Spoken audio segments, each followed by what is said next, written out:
Friends ఈరోజు కూడా single photo editing అయితే చేశాను. చాలా బాగొచ్చింది. స్క్రీన్ మీద వీడియో అయితే చూస్తున్నారు కదా! సౌండ్ అయితే మ్యూట్‌లో పెట్టాను. ఫుల్ సౌండ్‌తో వినాలనుకుంటే టెలిగ్రామ్ ఛానల్‌లో అప్‌లోడ్ చేస్తాను. టెలిగ్రామ్ ఛానల్‌లో జాయిన్ అవ్వకపోతే జాయిన్ అవ్వండి. డిస్క్రిప్షన్‌లో లింక్ ఉంది. వీడియో నచ్చితే లైక్ చేయండి. మరిన్ని వీడియోస్ కోసం మన ఛానల్‌ని సబ్స్క్రైబ్ చేసుకోండి. లైక్ మోషన్‌లోకి ప్రాజెక్ట్ అయితే ఇంపోర్ట్ చేసుకోండి. ప్రాజెక్ట్ ఇంపోర్ట్ చేసేటప్పుడు ప్రాబ్లమ్ ఉంటే వీడియో అయితే చేశానో ఆ వీడియో చూసి చేసుకోండి. అలాగే సైనింగ్ ప్రాబ్లమ్ ఉన్న వీడియో డిస్క్రిప్షన్‌లో ఇచ్చాను ఈ 2 వీడియోస్. అలాగే ఫోటో బ్యాక్‌గ్రౌండ్ ఎలా రిమూవ్ చేసుకోవాలో ఆ వీడియో కూడా నేను ఇచ్చాను, డిస్క్రిప్షన్‌లో ఉంది. ఆ వీడియోని చూసి ఫోటో అయితే బ్యాక్‌గ్రౌండ్ రిమూవ్ చేసుకోండి.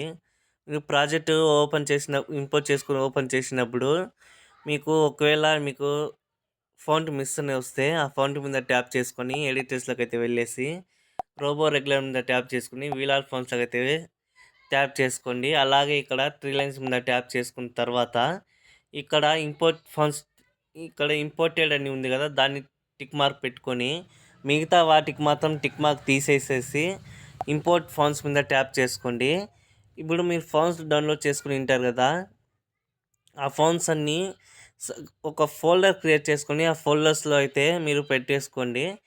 ఒక ఫాంట్ ఉంటే ఆ ఫాంట్ మీద ట్యాప్ చేసుకోండి. ఒకవేళ 2, 3 ఫాంట్స్ ఉంటే ఈ విధంగా సెలెక్ట్ చేసుకొని సెలెక్ట్ మీద ట్యాప్ చేసుకోండి. డైరెక్ట్‌గా ఇంపోర్ట్ అయిపోతుంది. మళ్ళీ బ్యాక్‌కొచ్చేసి రైట్ టిక్ మీద ట్యాప్ చేసుకోండి. ఇక్కడ కెమెరా ఉంటుంది. కెమెరా ఆప్షన్‌ని ఆన్ చేసుకొని అలాగే స్టార్టింగ్ ఆప్షన్ ఉన్న ట్యాప్ చేసుకోండి. ఇక్కడ ఫోటో అయితే హైడ్ ఉంటది. ఆ ఫోటో ఆన్ చేసుకోండి. ఆన్ చేసుకున్నాక పైన షేర్ ఐకాన్ ఉంటుంది. దాన్ని ట్యాప్ చేసుకొని వీడియో ఇక్కడ ఏ క్వాలిటీలో కావాలో సెలెక్ట్ చేసుకొని ఎక్స్‌పోర్ట్ చేసుకోండి. వీడియో నచ్చితే లైక్ చేయండి. మరిన్ని వీడియోస్ కోసం మన ఛానల్‌ని సబ్స్క్రైబ్ చేసుకోండి.